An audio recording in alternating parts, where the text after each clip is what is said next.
CCTV에 녹화된 전처는 상간남을 위한 이벤트를 준비하며 정말 즐거워 보였습니다. 중간중간 혼자 춤도 추면서 즐겁게 준비를 하더군요. 20년 결혼 생활 동안 저에게는 단 한 번도 해주지 않았던 이벤트를 웬 다른 남자에게 준비해주는 전처의 모습을 보면서 정말 말도 못할 정도의 배신감이 들었습니다. 그렇게 1시간을 넘게 걸린 이벤트가 준비가 끝났을 때 저는 다시 한번 충격을 받을 수밖에 없었습니다. 전처가 카페의 뒤편에 붙인 종이에는 4주년 기념 사랑해요. 우리 자기라고 쓰여져 있었습니다. 전처는 무려 4년이라는 시간 동안 저를 속이고 다른 남자를 만나고 있었던 겁니다. 하지만 정말 불행하게도 이후 더 충격적인 영상이 제 눈에 들어오기 시작했습니다. 이벤트 준비가 다 끝난 전처는 무슨 성매매 업소에 일하는 여성들이 입을 법한 야한 드레스를 입고 상간남을 기다리더군요. 그렇게 20분 정도를 기다렸을까?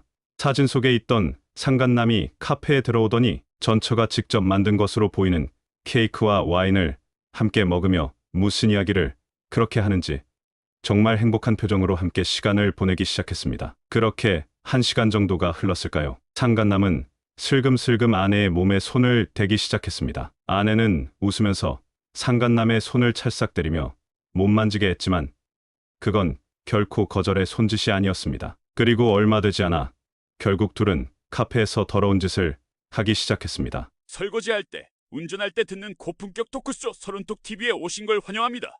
오늘 사연은 네이버 불륜 피해자 모임 카페에서 쓰여진 글로 젊은 남자와 바람이 난 아내의 지속적인 가스라이팅과 치밀한 계획으로 무기력하게 이혼을 당할 뻔했지만 침착함과 냉정함으로 끝끝내 상간남과 아내에게 확실한 복수를 한 사연입니다.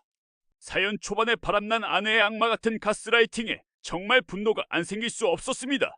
본격적인 영상 시작 전 구독과 좋아요 부탁드리고 지금 바로 영상 시작하겠습니다.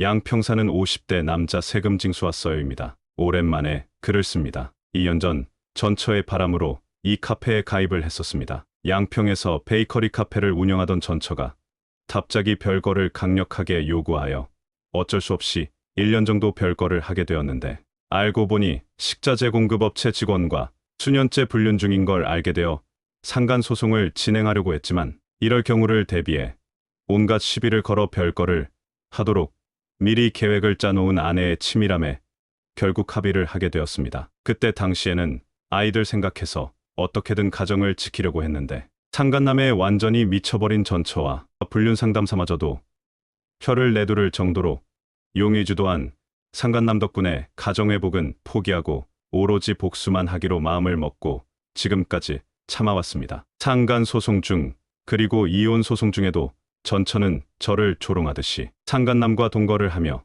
카카오톡 프로필 사진을 둘이 함께 찍은 사진으로 교체하는 등 반성과 사죄 없이 더욱 뻔뻔하게 굴어대는 그 모습을 보면서 정말 2년 동안 이를 바득바득 갈면서 몇 가지 복수를 준비했습니다. 그중 제일 큰 복수 중 하나가 세금 탈세 신고였는데요. 길고 긴 인내의 시간이 걸려 1년 6개월 만에 결국 전처가 10년 동안 운영하던 베이커리 카페의 탈세가 인정되어 미납세금 및 가산세 그리고 벌금까지 합쳐 총 6억 2천만 원이 나왔습니다. 탈세 포상금도 15% 인정되어 약 9천만 원 정도 받게 되었네요. 정말 속이 시원합니다. 이제 준비한 복수 2개가 더 남았네요. 기대가 됩니다. 이틀 전 바람난 전처의 탈세 신고 결과가 나왔다고 글을 썼던 세금징수와 써요입니다. 어제 기분 좋은 일이 있어 글을 씁니다. 어제 저녁 애들 재우고 혼자 술 한잔 하는데 술 취한 전처한테서 전화가 왔습니다.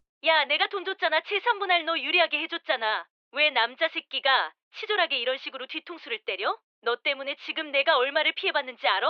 진짜 끝까지 찌질하게 구네. 남자 새끼가 왜 이렇게 속이 좁고 찌질한 거야? 잊혀증에 걸려서 말도 안 되는 의심에서 멀쩡한 사람 불륜하는 인간으로 의심하길래 그동안 살아온 정 때문에 합의금까지 줬는데 이렇게 뒤통수를 쳐? 정신병자야? 진짜 하는 짓 보면 찌질해서 속이 터질 정도로 답답해. 이제 속이 시원하지? 이제 좀 기분이 좋아졌어? 미친 X 이혼을 했어도 이렇게까지 해야 하냐고? 왜 이혼했는데? 딴 놈 X에 맞들려서 남편 배신하고 자식들까지 다 버린 X이 어디서 승질이야? 너네 둘이 벌거벗고 베이커리 카페에서 그 짓 하던 거 CCTV로 다 찍혔는데 근데도 내가 의처증이야? 미친 소리 그만해라. 그리고 언제는 네가 버는 돈에 비해 내가 버는 돈이 너무 적어서 같이 못 살겠다며? 그렇게 돈 잘 버는데 그깟 탈세 추징금 6억이 대수냐? 그깟 푼돈 때문에 오밤중에 전화해서 질이야? 앞으로 전화하지 마, 끊어. 라고 했습니다. 아, 진짜 속이 시원합니다. 때마침 양평에 봄이 찾아오네요. 이제 슬슬 베이커리 카페에 손님이 많아지겠습니다. 이제 기다렸던 두 번째 복수를 할 차례네요. 다음 주 월요일에 양평군청에 가야겠습니다. 10여일 전 바람난 전처 복수하겠다고 양평군청 간다고 글을 썼더니 많은 분들이 거기 왜 가냐고 궁금해 하시더군요. 제가 직접 시간까지 내서 양평군청을 다녀온 이유는 전처의 베이커리 카페에 설치된 불법 건축물 및 불법 증축을 신고하기 위함입니다. 현재 전처가 운영하는 베이커리 카페는 토지가 약 400평 정도 되는 대형 베이커리 카페인데요. 여기에 신고 없이 테라스, 야외 데크 등을 설치를 해서 수년째 영업을 하고 있었고, 카페 내부는 탁 트인 분위기를 만들겠다며 불법으로 실내벽을 철거했고, 건물 옆으로 유리온실을 증축하는 등 불법 공사를 했고, 지목이 농지인 곳에 불법 건축물까지 설치가 되어 있습니다. 심지어 현재 손님들 주차장으로 쓰고 있는 땅도 전부 농지로 되어 있습니다. 모두 싹 다 신고했습니다. 이제 날씨 따뜻해져서 돈 벌 준비하고 있을 텐데 골치 좀 아프겠네요. 결과 나오는 대로 글 쓰도록 하겠습니다. 요즘은 소주가 너무 달아서 문제입니다. 이제 급한 복수는 다 끝나고 하나만 남았네요. 5월에 애들 대학교 중간고사 끝나면 애들하고 나트랑이나 다녀와야겠습니다. 그동안 너무 많은 일들이 있어서 심신이 지쳐 있었습니다. 오늘 비행기표 예약을 해야겠습니다. 마지막으로 글을 쓰고 벌써 한 달 반이 지났네요. 잠깐 자랑하자면 저는 지금 나트랑에 놀러와 있습니다. 풀빌라 빌려서 아들과 딸하고 맥주 한잔 했습니다. 2년 전만 해도 정말 생각도 할 수 없는 평화로움이네요. 마음고생 많았을 텐데 참고 견뎌준 아들하고 딸이 대견합니다. 한 달 전에 신고한 전처가 운영하는 베이커리 카페 불법 건축물 및 불법 증축 신고는 전부 불법으로 판명이 되어 불법 가건축물은 철거 명령이 들어갔고, 기타 증축 및 주차장은 전부 이행강 제금이 나오게 되었습니다. 사실 철거 비용이야 100만 원 안쪽으로 해결될 테니 문제 없지만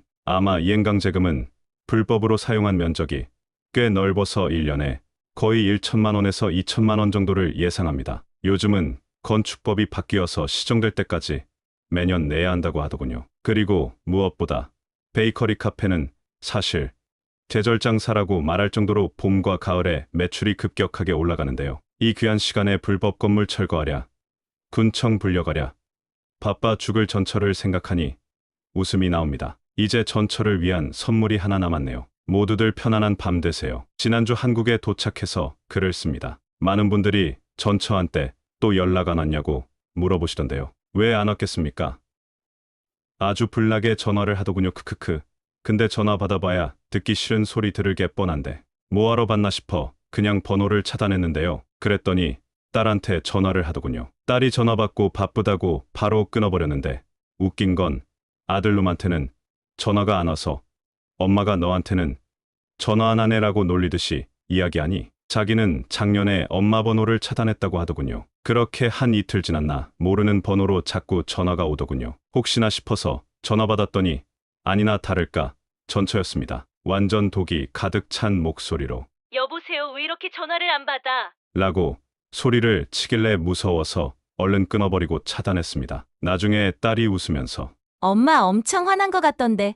아빠 뭐 한 거야? 라며 물어보길래 앞으로 더 화나게 만들 거니까 웬만하면 엄마 전화 받지 말아라 라고 대답해주니 깔깔 웃더군요. 기분 좋은 밤입니다. 모두 편안한 밤 되세요. 세금징수 왔어요입니다. 오늘 저녁 친구 녀석하고 술 한잔하고 집에 돌아오니 답자기 힘들었던 예전 날들이 떠오릅니다. 지금 제 모습을 보면 바람난 전처를 사랑한 적 없는 것처럼 복수를 하고 있지만 제 예전 글들을 봐보시면 제가 근 3년간을 얼마나 괴로움 속에서 살았는지 아실 수 있을 겁니다. 힘든 마음에 주절주절 썼던 글들이 벌써 40개가 넘어가네요. 오늘은 술에 취해 약간 감성에 빠진 관계로 그동안 있었던 일들을 써보려고 합니다. 저는 28살 처음 부동산 일을 접하게 되어 약 20년간 전원주택이나 전원주택 부지를 분양하는 분양업자였습니다. 처음에는 단순하게 분양 업무만 했었는데 토지 개발에 눈이 트이고 난 뒤로는 토지 개발을 주로 하게 되었죠. 일에 미쳐서 결혼 생각도 없이 일하다가 33살에 5살 어린 전처를 만났습니다. 같은 분양 사무실에서 일을 하다가 눈이 맞아서 결혼까지 했죠. 돌아가면 제 두 눈을 찌르고 싶네요. 무튼 결혼하자마자 아들을 낳고 연달아 딸도 낳고 하던 분양일도 잘 돼서 양지, 양평, 광주 등등을 오가며 많은 돈을 벌었죠. 그러던 중 전처가 애들 간식을 만들어주겠다고 베이킹을 배우기 시작했는데요. 가르치는 사람도 놀랄 정도로 솜씨가 좋아서 나중에는 집 앞에 있는 작은 상가에 자기 빵집을 차렸습니다. 빵 맛이 좋다 보니 손님들은 늘어갔고 수입도 정말 놀랄 정도로 많이 들어오게 되었습니다. 그렇게 3년 동안 빵집은 점점 더 번창했고 아내는 점점 더 자신감이 생겼습니다. 그러던 중 양평으로 전원주택 부지를 찾기 위해 돌아다니다가 베이커리 카페로 최고인 구축 건물을 발견하게 되었습니다. 평소 전처의 수완을 높게 평가하고 있었기에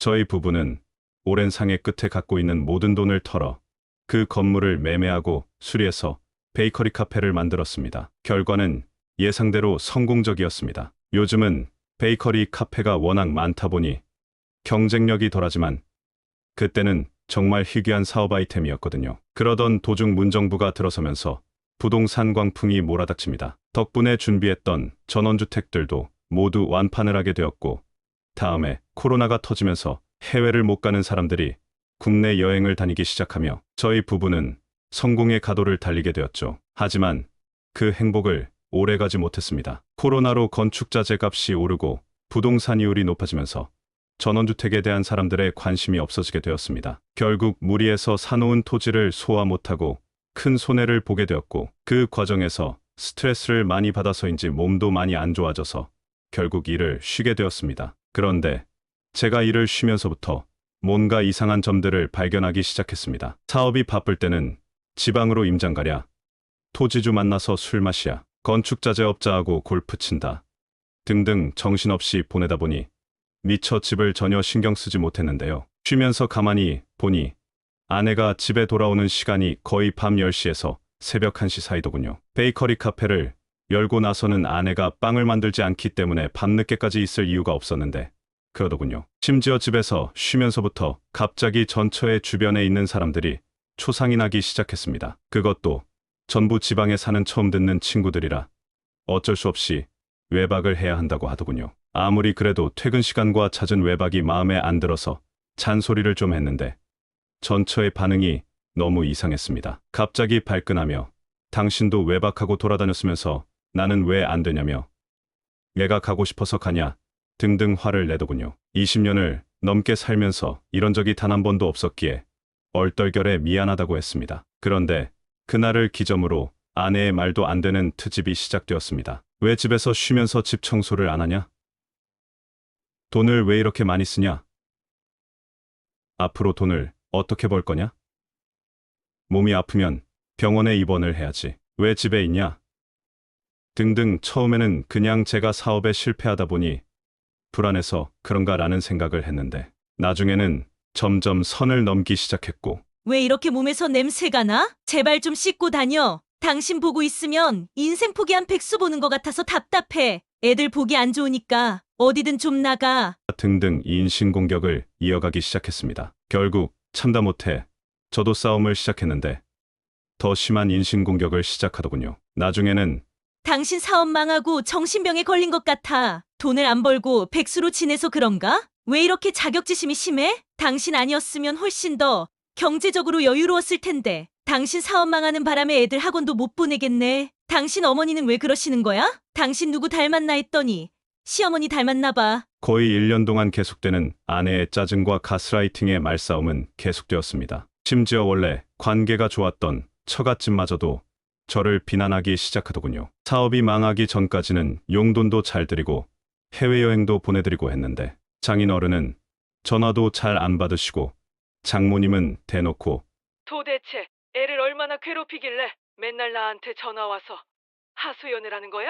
제발 정신 좀 차려라. 라고 하더군요. 잘못한 건 본의 아니게 사업에 실패했을 뿐인데 어떻게 사람들이 이렇게 변하는지 너무 충격이었습니다. 그렇게 1년을 넘게 계속되는 아내의 꼬투리 잡기에 지칠 무렵 갑자기 전처의 태도가 바뀌더군요. 생각해보니까 내가 당신한테 너무 짜증이 심했던 것 같아.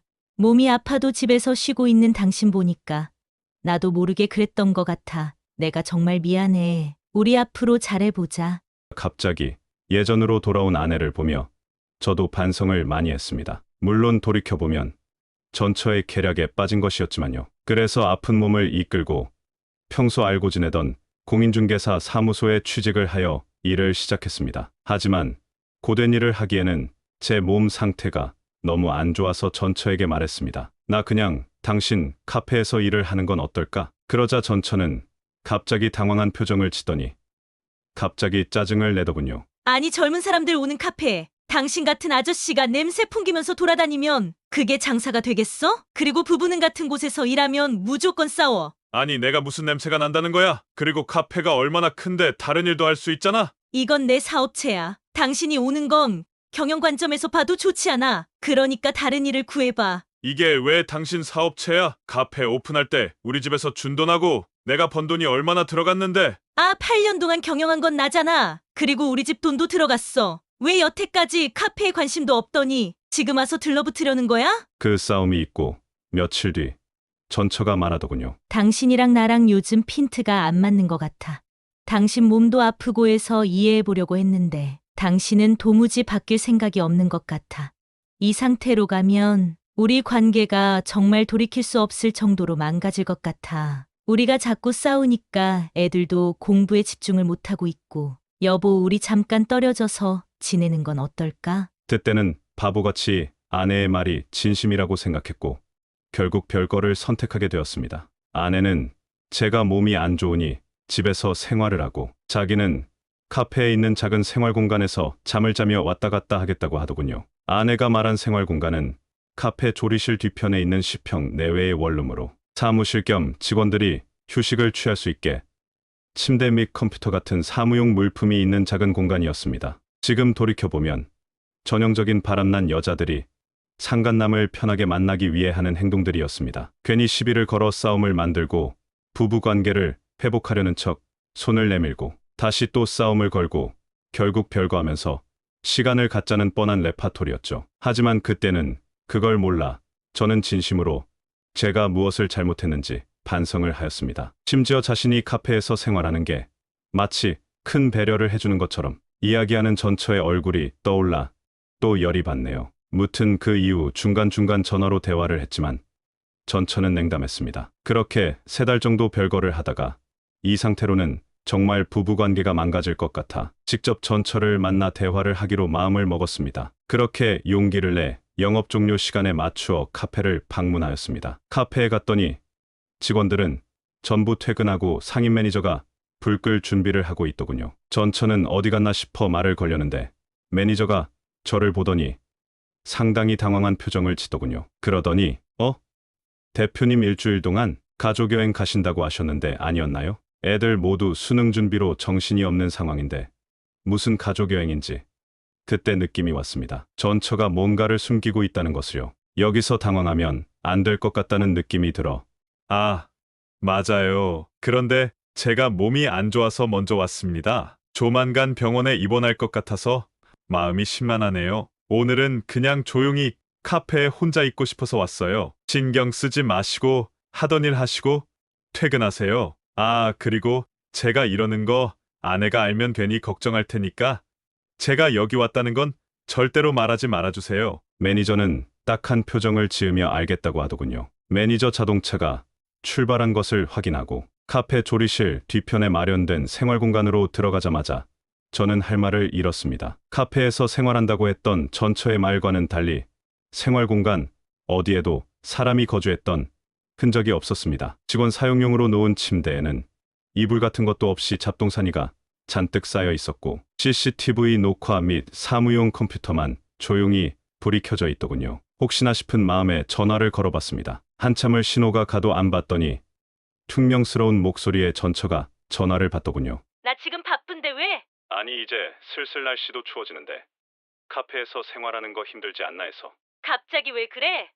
평소에 안 하던 말이라고. 근데 저번에도 말한 것처럼 좀 불편해도 집에서 당신하고 싸우는 것보다는 나은 것 같아. 일단 나 카페 정리해야 하니까 나중에 통화해. 최근 많이 싸우기는 했지만 적어도 전처에 대한 믿음은 확고했었는데 이렇게 뻔뻔하게 거짓말을 하는 전처의 목소리를 들으며 정신이 정말 멍하고 손이 떨리더군요. 혼자서 담배를 거의 한 갑을 피우다 보니 정신이 차려졌습니다. 우선 전처가 무엇을 숨기는지 찾아내어야겠다는 생각을 했습니다. 어디서부터 시작해야 하나 싶어 주변을 둘러보니 CCTV가 있었습니다. 혹시 CCTV에 뭔가가 있을까 싶어 사무용 컴퓨터에 들어가 확인을 해봤는데 제가 컴퓨터를 잘 모르기도 하고 CCTV에 저장된 내용이 워낙에 방대해서 도무지 그럴듯한 증거를 찾을 수가 없더군요. 결국 에라 모르겠다라는 마음으로 컴퓨터에 있는 모든 파일을 복사해서 USB에 넣고 집으로 돌아와 버렸습니다. 지금 돌이켜보면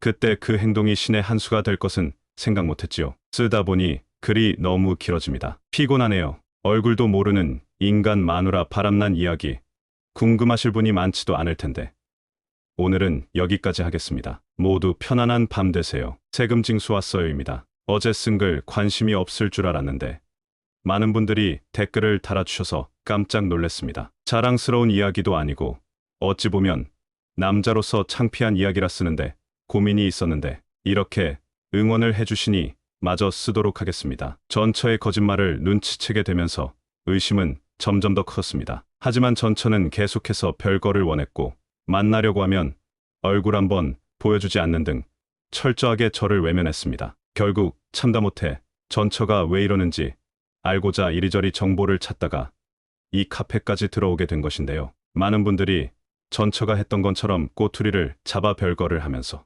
뒤로는 다른 남자를 만나는 경우가 많다며 전처의 불륜을 의심해보라는 말씀을 주셨습니다. 솔직히 믿고 싶지 않더군요. 정말로 그 착했던 여자가 다른 남자와 바람을 피우려고 사업에 실패하고 건강도 좋지 않은 남편을 1년 동안 꼬투리를 잡았던 거라고? 믿고 싶지 않았지만 지난 제 인생의 교훈이 떠오르더군요. 나는 아닌데 하는 놈 치고 아닌 놈을 못 봤다고 내 아내는 아닌데 라고 믿고 싶었지만 사람들이 이렇게 이구동성으로 불륜을 이야기하니 일단 확인은 해봐야겠다는 생각이 들게 되었습니다. 그렇게 모아놓은 돈을 털어 탐정을 고용했습니다. 기간은 일주일. 탐정은 현재 거주하는 지역이 특정되어 있지 않지만 전처가 현재 잠을 자러 가는 곳에 상간남이 있을 가능성이 높다며 자신감이 있더군요. 그렇게 피말리는 일주일이 지났습니다. 그리고 사람들의 말처럼 전처는 불륜을 하고 있었습니다. 전처는 카페에서 1시간 정도 떨어진 경기도 광주의 한 빌라에서 30대 중반으로 보이는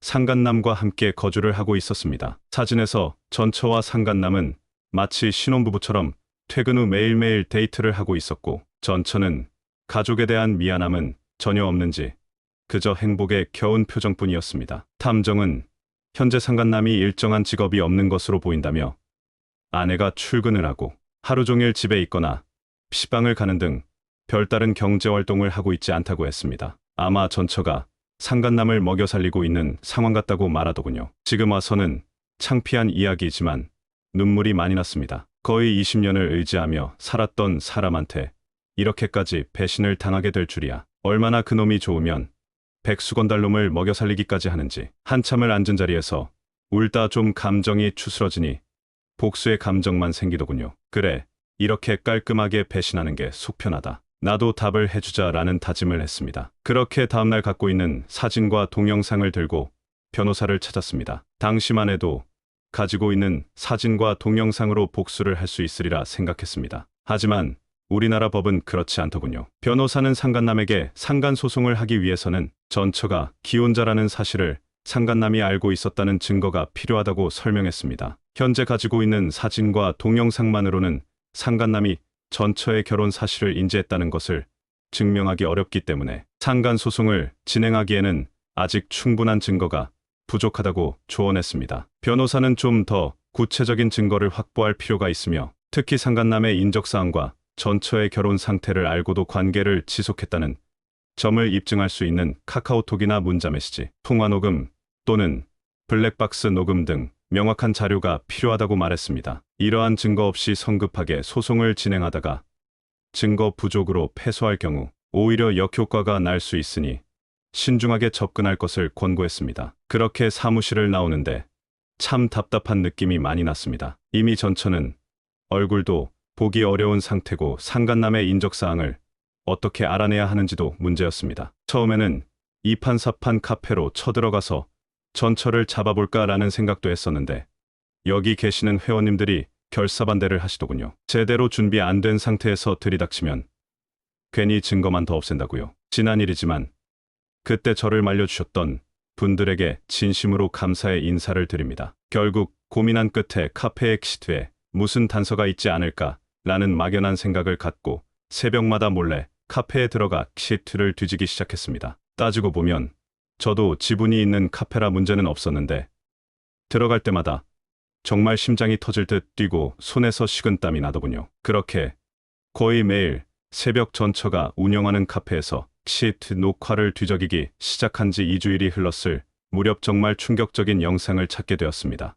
영상은 2달 전 녹화된 것이었는데요. 전처는 보통 직원들이 퇴근하기 1시간 전에 먼저 퇴근하는 모습을 보였는데 그날따라 직원들이 전부 퇴근하고 난 뒤에도 카페에 남아있더군요. 이날 무슨 일이 있었나 하면서 천천히 지켜봤습니다. 전처는 카페의 모든 커튼을 내리더니 자동차에서 웬 큰 박스를 가지고 오더군요. 그 박스 안에는 촛불과 풍선 등 이벤트에 필요한 물건들이 잔뜩 들어 있었는데요. 아마 상간남을 위한 이벤트라고 보여졌습니다. 결혼 생활 동안 저에게는 단 한 번도 해주지 않았던 이벤트를 웬 다른 남자에게 준비해주는 전처의 모습을 보면서 정말 말도 못할 정도의 배신감이 들더군요. 그렇게 1시간을 넘게 걸린 이벤트가 준비가 끝났을 때 저는 다시 한번 충격을 받을 수밖에 없었습니다. 전처가 카페의 뒤편에 붙인 종이에는 4주년 기념 사랑해요.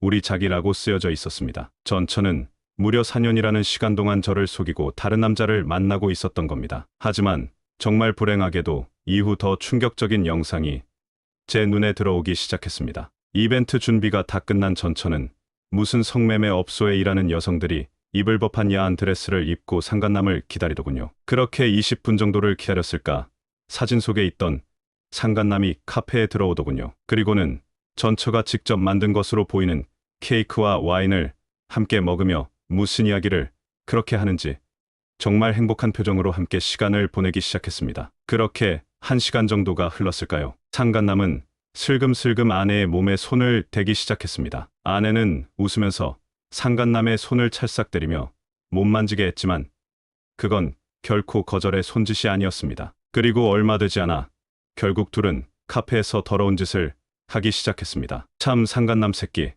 스테 같은 짓거리를 많이 하더군요. 그리고 저한테는 한 번도 허락하지 않은 그런 엑스테 같은 짓거리를 온전히 받아주는 전처의 모습을 보며 분노를 넘어선 허탈함이 밀려왔습니다. 전처의 불륜을 알게 되고 불같은 분노에 어쩔 줄 몰라 했었지만 마음 한편으로는 다시 예전의 모습으로 돌아가길 바라는 마음이 있었는데 두 눈으로 그런 더러운 짓을 봐버리니 이제는 그저 이판사판 빨리 모든 걸 끝내길 바라는 마음만 생기더군요. 결국 더 이상의 증거 수집은 그만두기로 하고 그냥 빨리 이혼을 하기로 마음을 먹었습니다. 다만 이 상태로 이혼을 하게 될 경우 재산적으로 제가 불리하게 될 가능성이 높았기에 최대한 재산을 뺄 수 있는 방법을 찾기로 마음먹었죠. 특히 변호사님은 전처가 계획적인 별거를 요구할 정도라면 이미 이전부터 재산을 빼놓았을 가능성이 높다며 그동안 전처가 벌어들인 카페 수입을 확인해야 한다고 했습니다. 그때 베이커리 카페 컴퓨터에서 복사해놓은 파일 중에 가게 장부가 있었던 걸 기억해냈습니다. 전처는 수년간 수기로 장부를 만들어 쓰다가 아들놈이 알려준 엑셀 프로그램을 사용하고 있었는데요. 그 파일을 평소 친하게 지내던 세무사 형님에게 넘겨주고 기타 세금 신고 관련 아이디와 비밀번호까지 전부 알려줬습니다. 그렇게 거의 일달이 지날 무렵 세무사 형님에게 연락이 오더군요. 집사람이 탈세를 많이도 했네. 직원에게 급여를 현금으로 지급하면서 실제보다 적게 신고해 4대 보험료, 누락, 원재료를 매입할 때 세금 계산서를 받지 않고 거래하거나 허위 세금 계산서를 발행 실제 매출과 다르게 장부를 이중으로 작성해 세무신고 시 축소하고 내부 직원용 실제 매출 기록과 세무신고용 축소된 매출 기록 장부를 따로 관리했네. 그리고 원재료를 실제보다 비싸게 구입한 것처럼 허위 세금 계산서를 발행하여 비용을 증가시켰어. 심지어 수년 동안 너를 직원으로 등록하고 급여를 지급한 것처럼 꾸며 비용 처리했다. 집사람이 좋게 말하면 대담하고 솔직히 말하면 좀 어리숙해. 사업장이 작은 것도 아닌데 이렇게 대놓고 탈세하는 사람을 처음 본다. 무튼 충분히 탈세 신고할 만한 가치가 있어.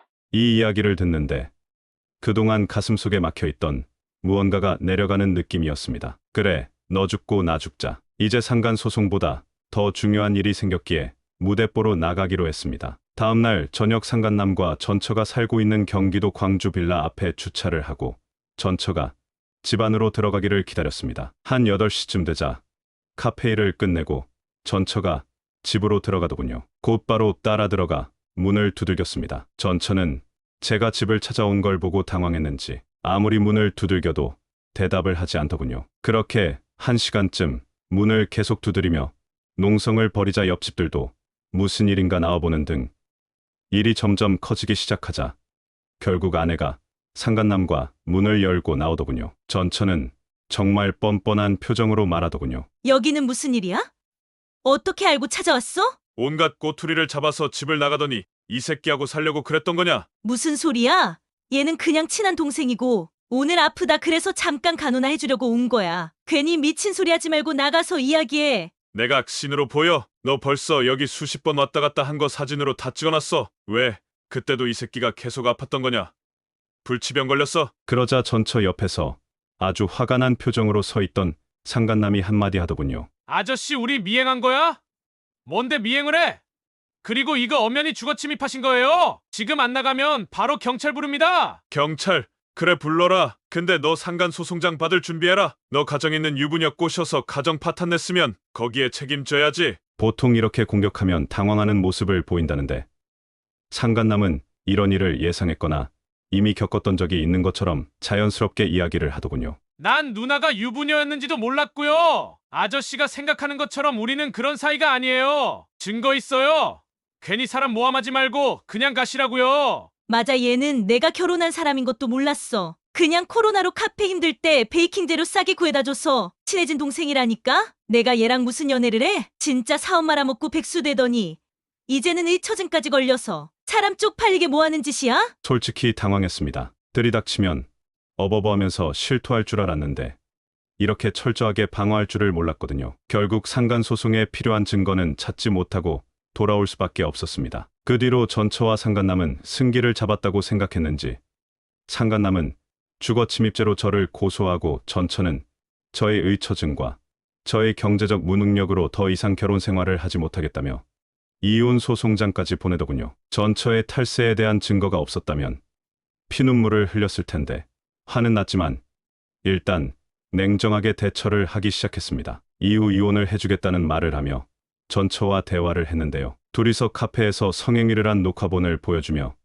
이래도 불륜이 아니냐고 물었더니 전처는 당황한 듯 보이더니 그래, 내가 바람 피웠다. 근데 걔는 아무것도 몰랐어. 내가 이혼녀라고 거짓말했거든. 이라고 말하며 끝까지 상간남을 보호하려고 하더군요. 변호사도 유부녀인 걸 알고 있다는 증거가 없다면 상간 소송은 어렵다고 했기에 일단 이 부분은 포기하기로 했습니다. 저는 시 및 전처의 불륜 사실을 처갓집 및 주변 사람들에게 알리지 않는 조건으로 이혼 위자료 1억과 고등학생인 애들을 제가 케어하기로 하며 재산 분할의 경우 카페는 전처가 가지고 가고 그 외의 재산은 전부 제가 가지고 가는 걸로 이야기를 했습니다. 전처는 당신이 사업망에서 돈을 얼마나 날렸는데 왜 재산 분할까지 당신한테 해줘야 하는 건데? 라며 발끈했지만 불륜 사실이 주변에 알려지는 건 싫었는지 결국 승낙을 했습니다. 여기서 정말 열받았던 건 돈에 대해서는 반론을 제기했지만 아이들 케어하는 것에는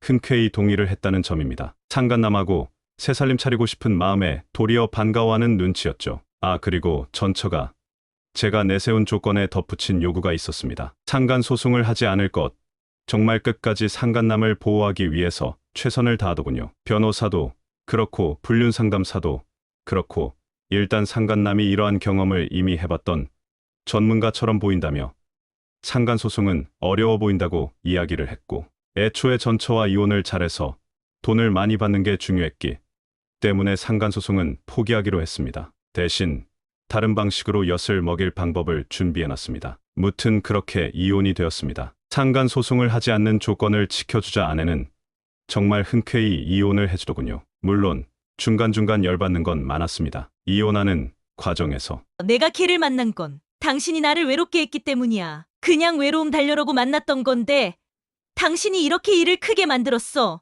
내가 그동안 애들 관리 안 한 것도 아니고 모두 최선을 다해왔어. 걔 덕분에 내가 숨쉬고 살았던 거지. 아니었으면 난 진짜 화병으로 죽어버렸을지도 몰라. 그리고 당신은 나를 사랑하지 않았어. 만약에 나를 진짜 사랑했다면 지금 이렇게 이혼을 하는 게 아니라 붙잡았겠지. 그런데 지금 하는 거 봐봐. 돈만 뜯어내려고 혈안이 되어 있고 나한테 사과 한마디 했어? 등등 끝까지 자신의 불륜행위를 한이유하고 오로지 재탄만을 하더군요. 제가 준비한 카드가 없었으면 정말 저도 화병으로 죽었을지도 모르겠습니다. 그렇게 이혼이 마무리되었을 때 전처는 저에게 한 말이 또 열받습니다. 이렇게 우리 부부 관계가 끝나게 되어 마음이 아파. 서로한테 관심을 가져줬으면 이렇게까지 안 되었을 텐데 많이 아쉽네. 그래도 기왕 이렇게 된 거 당신도 행복하길 바래. 그러고는 가벼운 발걸음으로 뒤도 안 돌아보고 가는더군요. 나이 어린 남자 새끼랑 바람이 쳐나서 가족까지 버리고 이혼한 주제에 서로의 잘못이라며 자신의 잘못을 최소화하고 제 잘못을 부각시키는 가스라이팅 화법을 들으며 겉으로는 알겠어. 당신도 그 사람이랑 행복하길 바래 라고 말했지만 속으로는 이제 상간남을 편하게 만날 수 있다. 돈이야 카페로 다시 벌면 된다. 뭐 이런 생각이 있기에 저런 말과 행동이 나오는 거겠지. 두고 봐라 지옥을 보여주마라고 생각했습니다. 그리고 이혼 소송 중 전처의 악마짓을 몇 가지 더 알게 되었는데 일단 돈을 많이 빼돌려 놓은 것 같습니다. 장부하고 통장 내역을 확인해 보니 매달 많게는 500만 원 적게는 100만 원씩 어디로 갔는지 모르는 금액들이 눈에 띄었습니다. 정말로 상간남과 새 살림을 차리려고 준비를 한 건지 꾸준히도 빼돌렸더군요. 끝까지 잡아내려고 했는데 이미 현금화를 시킨 건지 결국 포기할 수밖에 없었습니다. 그리고 상간남과 바람이 나면서 주변 사람들에게 제 욕을 정말 많이 하고 다녔더군요. 나중에 전처의 친구 남편한테 듣기로 전처는 저를 무능력하고 가부장적인 백수 남편으로 소문을 내면서 다녔다고 하더군요. 모든 바람난 여자들이 그렇다지만 막상 당하니 밤에 잠이 안 올 정도로 화가 많이 났습니다. 아마 처갓집에서 갑자기 저에 대한 태도를 바꾼 것도 다 그런 이유라고 생각합니다. 참고로 처갓집은 이혼 소송 시작부터 지금까지 단 한 번도 저에게 연락을 한 적도 없었습니다. 하지만 가끔 애들이 외가집을 다녀오면 말하는 걸 들어보면 저에 대한 감정이 어떤지는 알고 있습니다. 무튼 자기 바람난 거 합리화하려고 주변 사람들까지 전부 가스라이팅하는 거 보면 대한민국 어딘가에 불륜학원이 진짜 있는 것 같네요. 여기까지가 제 결혼부터 이혼까지 있었던 풀스토리입니다. 이유는 제가 전처의 탈세 신고와 불법 건축물 신고 이야기를 보시면 될 듯합니다. 처음 전처의 불륜 사실을 알았을 때는 충격과 좌절감에 인생을 포기하고 싶을 정도였는데 이렇게 글로 써놓으니 조금은 우스운 이야기로 느껴지기도 합니다. 가까이 있으면 비극이고 멀리서 보면 희극인 게 인생이라더니 정말 그 말이 맞는 것 같습니다. 이제 준비한 복수 3가지 중에 2개를 끝냈습니다. 내일은 상간남을 배임죄로 고발하려고 합니다. 기대가 되네요. 세금 징수왔어요입니다. 상간남은 전처가 운영하는 카페의 밀가루, 설탕, 버터 같은 원자재를 공급해주는 회사의 직원이었습니다. 아마 원자재 공급으로 카페를 들락날락하면서 바람이 난 것으로 추정을 합니다. 전처의 베이커리 장부를 보면 세금을 줄이기 위해서 원자재를 원래 가격보다 비싸게 산 것으로 조작을 하고 상간남은 그 과정에서 서류를 위조해주고 중간에서 수수료를 받아먹었더군요. 이 부분을 전부 소송에 사용할 수 있을 정도로 명확한 증거를 만드는데 시간이 오래 걸렸습니다. 우선 중요한 건 전처의 세금 탈세가 명확하게 인정이 되었어야 하기 때문에 마지막까지 기다렸던 겁니다. 그리고 아내의 가계 장부와 통장 내역을 비교하면서 알게 된 더 열받는 사실이 있는데요. 상간남이 회사를 그만둔 이유가 전처가 생활비를 대주기 때문이었더군요. 어쩐지 어느샌가부터 아내가 갖다주는 생활비가 몇백이 줄었었는데 전부 상간남 용돈으로 들어가고 있었던 겁니다. 보니까 한 달에 거의 300만 원씩 줬더군요. 그래놓고는 한 달에 100만 원도 안 쓰는 남편한테 돈 많이 쓴다고 잔소리했던 모습을 생각하면 진짜 이가 갈립니다. 뭐 이제는 전처와 상간남이 이가 갈릴 일만 남았지만요. 특이한 일 생기면 또 글 쓰겠습니다. 감사합니다. 어제 또 모르는 번호로 전화가 오길래 받았더니 전처더군요. 아니 핸드폰 번호가 도대체 몇 갠지 모르겠습니다. 오후 4시경이었는데 술이 완전 취한 목소리더군요. 하는 말은 진짜 어처구니가 없었습니다. 여보, 이렇게까지 할 정도로 내가 미웠구나. 내가 정말 미안해. 당신이 이렇게 화가 날 줄을 생각을 못했다. 근데 이렇게까지 우리 관계를 바닥까지 끌고 갈 이유가 있을까? 내가 분명 잘못한 것도 있지만 그래도 같이 20년을 살았는데 어쩜 이렇게 잔인해. 내가 당신 원하는 대로 해줬잖아. 나만 잘못했어. 미운 것도 감정이 있어야 미운 거라는데. 당신 나 아직 사랑하는 거야? 우리 만나서 이야기해볼까? 익시병살을 떨더군요. 그래서 사랑 같은 소리 안에 난 이제 네가 고맙다 멍청하게 유부녀인 주제에 딴 놈 싸주고 싸준 덕분에 위자료도 많이 받고 멍청하게 대놓고 탈세한 덕분에 탈세 포상금도 많이 받게 되었어. 정말 고마워. 생각해보니 당신이 은인이네. 내가 정말 사랑해. 여보 당신밖에 없어. 여보도 그 빌라에서 그 사랑하는 남자랑이랑 잘 살아요. 근데 나 궁금한 게 그 남자 결혼도 안 한 노총각이던데 진짜로 애 둘 낳은 40대 아줌마랑 재혼하고 살아준대요? 나라면 절대 안 할 것 같은데 정말 진정한 사랑인가 봐요. 축하해요. 무튼 저는 이제 당신한테 미련 하나도 없으니까 앞으로 전화하지 마요. 고맙고 사랑해요. 라고 끊었습니다. 그 뒤로 전화가 3번 정도 더 왔는데 그냥 차단해버렸네요. 상간남 배임죄 신고한 건 아무리 신고자라도 수사 상황이 어떤지는 정확하게 알려줄 수 없다 해서 더 자세한 글은 못 씁니다. 다만 변호사 말로는 형법 관련돼서 소송을 당하면 변호사 비용부터 소송 기간 동안 정말 개고생을 많이 한다고 하더군요. 뭐 그 정도만 해도 충분합니다. 이제 길고 길었던 복수가 전부 끝났네요. 참 시원하면서도 20년 결혼 생활이 이렇게 끝났다는 게 한편으로는 마음이 많이 허무하네요. 오늘은 혼자 술 한잔하고 자야겠습니다. 그동안 도와주신 분들 모두 감사드립니다. 편안한 밤 되세요. 간만에 글을 씁니다. 세금징수와 써요입니다. 마지막으로 글을 쓴 지 벌써 1년이 지났습니다. 시간 정말 빠르네요. 이혼 소송, 상간 소송 끝나면 꼭 큰 병이 온다고 하더니 회원님들 말씀 틀린 게 하나도 없습니다. 이석증과 50견이 동시에 와서 몇 달을 고생을 했습니다. 다행히 지금은 괜찮고요. 오늘 글을 쓴 건 상간남을 배임죄로 신고한 결과가 나왔기 때문입니다. 벌금 1,500만 원 나왔다고 하네요. 회사 입장에서는 금액대가 크지 않은 편이라 그냥 묻어버릴까 마음을 졸였는데 보니까 상간남이 회사 다닐 때도 꽤나 찍힌 놈이었는지 끝까지 마무리를 했네요. 마음 같아서는 감옥에 갔으면 더 좋았겠는데 현실이 쉽지는 않네요. 그래도 변호사 비용하고 기타 등등 왔다 갔다 하는 비용 생각해보면 백수인 놈이 고생은 꽤 했을 겁니다. 근데 이놈은 진짜 악질인 게 전처가 이혼하자마자 헤어졌더군요. 아마 그냥 자기 책임질 필요 없는 유부녀 건드리고 다니면서 성욕이나 해소하려고 했던 것 같은데 47살 먹은 아줌마가 이혼하고 자기랑 같이 살자고 달라붙으니 당장에 도망친 것 같습니다. 살던 집도 팔고 어디론가 갔습니다. 기회가 되면 저놈 결혼식 때 찾아가고 싶네요. 전처는 요즘 고생을 많이 하고 있는 것 같습니다. 애들이 2-3달에 한 번씩 같이 밥을 먹고 오는데요. 1년 사이에 카페 상황이 많이 안 좋아진 것 같습니다. 정확하게는 말을 안 하지만 탈세로 내야 하는 금액이 워낙 커서 분할로 납입을 하고 있는 듯하고 불법 건축물은 금전적 문제로 철거하지 못하고 강제연금을 계속 내면서 버티고 있다고 하더군요.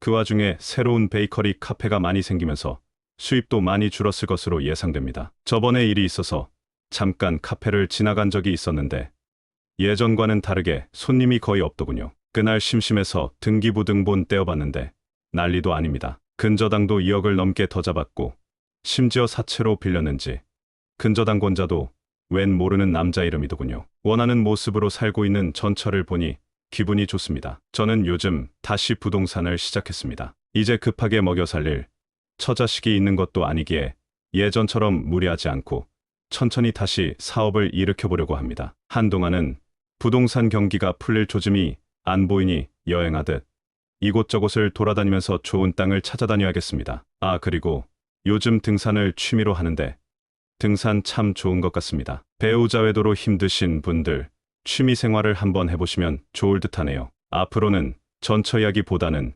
제가 어떻게 다시 회복하는지 글로 쓰려고 합니다. 날씨가 춥습니다. 모두 건강하세요. 세금징수와 써요입니다. 한동안 글을 안 쓰려고 했는데 2주일 만에 글을 씁니다. 어제 장인어른한테 전화가 왔습니다. 뭐 백수놈 먹여주고 재워줬더니 이런 식으로 사람 말려 죽이냐고 난리를 치더군요. 가만히 들어보니 전처노이 자기 부모님한테는 이혼 사유가 제가 돈을 안 갖다 주고 의처증으로 괴롭혀서라고 이야기를 한 듯하길래 말했습니다. 왜 이혼한 사람한테 이러세요?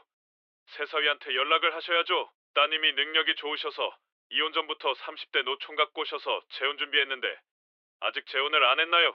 무튼 늙고 백수인 예전 사위는 잊으시고 새사위한테 연락하세요 하고 끊었습니다. 그랬더니 다음날 전처가 또 다른 번호로 전화를 하더니 쌀쌀을 하더군요. 아니 얘는 도대체 전화번호가 몇 갠지 모르겠습니다.